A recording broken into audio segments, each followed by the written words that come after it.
சட்டப்பேரவையில் ஆளுநர் உரை மீதான விவாதத்தில் பங்கேற்ற எதிர்க்கட்சித் தலைவர் எடப்பாடி பழனிசாமி கையோடு எடுத்து வந்திருந்த ப்ளூ கலர் ஸ்டிக்கர் ஒட்டிய காகிதத்தை கையில் வைத்துக் கொண்டு பேச ஆரம்பித்தார்.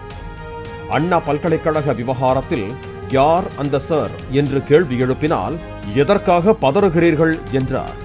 அதற்கு பதிலளித்து பேசிய முதலமைச்சர் மு க ஸ்டாலின் யாரையும் காப்பாற்ற முயற்சிக்கவில்லை எனவும் குற்றவாளிக்கு தகுந்த தண்டனை பெற்றுத் தருவோம் என உறுதியளித்ததோடு இதையே மீண்டும் மீண்டும் பேசினால் பொள்ளாச்சி பாலியல் வன்கொடுமை பிரச்சனையை ஆரம்பிக்க வேண்டியிருக்கும் என எச்சரித்தார். அப்போது பேசிய எடப்பாடி பழனிசாமி பொள்ளாச்சி சம்பவத்தில் பாதிக்கப்பட்ட பெண் புகார் அளித்த 24 மணி நேரத்தில் 4 குற்றவாளிகளில் 3 கைது செய்யப்பட்டதாக தெரிவித்தார். குறுக்கிட்டு பேசிய முதலமைச்சர் பொள்ளாச்சி வழக்கில் புகார் அளித்தவுடன் முதல் தகவல் அறிக்கை பதிவு செய்யவில்லை எனவும் அண்ணா பல்கலைக்கழக விவகாரத்தில் புகார் அளித்தவுடன் முதல் தகவல் அறிக்கை பதிவு செய்யப்பட்டதாகவும் தெரிவித்தார். அண்ணா நகர் சிறுமி வழக்கில் கைது செய்யப்பட்டவர் அதிமுகவில் இருந்ததால் நீங்கள் அவரை கட்சியில் இருந்து நீக்கி இருக்கிறீர்கள். அண்ணா பல்கலைக்கழக பாலியல் வன்கொடுமை சம்பவத்தில் புகார் பெற்ற அடுத்த நாளே குற்றவாளி கைது செய்யப்பட்டதாகவும் கைது செய்யப்பட்டவர் திமுகவின் அனுதாபி மட்டுமே எனவும் திமுகவில் இல்லாதவரை எப்படி கட்சியில் இருந்து நீக்க முடியும் எனவும் முதலமைச்சர் கேள்வி எழுப்பினார்.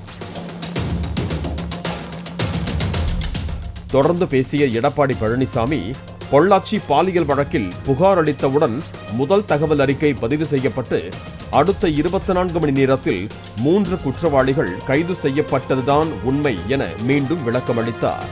வாதம் நீண்டு கொண்டே சென்றதால் குறுக்கிட்ட சபாநாயகர் இபிஎஸ்ஐ நோக்கி அந்த ப்ளூ கலர் ஃபைலை கீழே வச்சுட்டு வேற பிரச்சனைக்கு போங்க என்று கேட்டுக்கொண்டார்.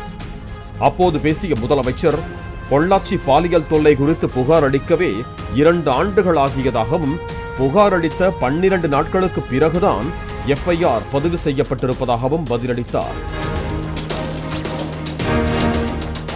தொடர்ந்து பேசிய எதிர்க்கட்சித் தலைவர் எடப்பாடி பழனிசாமி உண்மைக்கு புறம்பான செய்தியை திரும்ப திரும்ப சொல்லி உண்மையாக்க முயற்சிக்க கூடாது என பேசினார். இருவருக்கும் வார்த்தை போர் முற்றிய நிலையில் குறுக்கிட்ட அவை முன்னவர் துரைமுருகன் வடிவேலு காமெடி போல என்ன கையை பிடிச்சி இழுத்தியா என்று விவாதம் நீண்டுகிட்டே போயிட்டு இருக்கு, விரைவில் முடிவெடுங்கள் சபாநாயகரே என்றார்.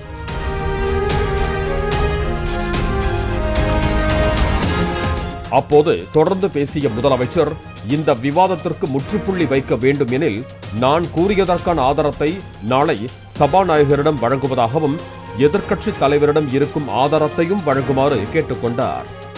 மேலும் தான் சொல்வது தவறாக இருந்தால் நீங்கள் அறிவிக்கும் தண்டனையை ஏற்பதாக அறிவித்த முதலமைச்சர் மு க ஸ்டாலின் தான் சொல்வது சரியாக இருந்தால் நாங்கள் அறிவிக்கும் தண்டனையை ஏற்க தயாரா எனவும் இபிஎஸ்க்கு சவால் விடுத்தார். இறுதியில் குறுக்கிட்ட சபாநாயகர் அப்பாவு இருவரும் நாளை காலை என்னிடம் ஆதாரத்தை வழங்குங்கள் என கூறி விவாதத்தை முடித்து வைத்தார்.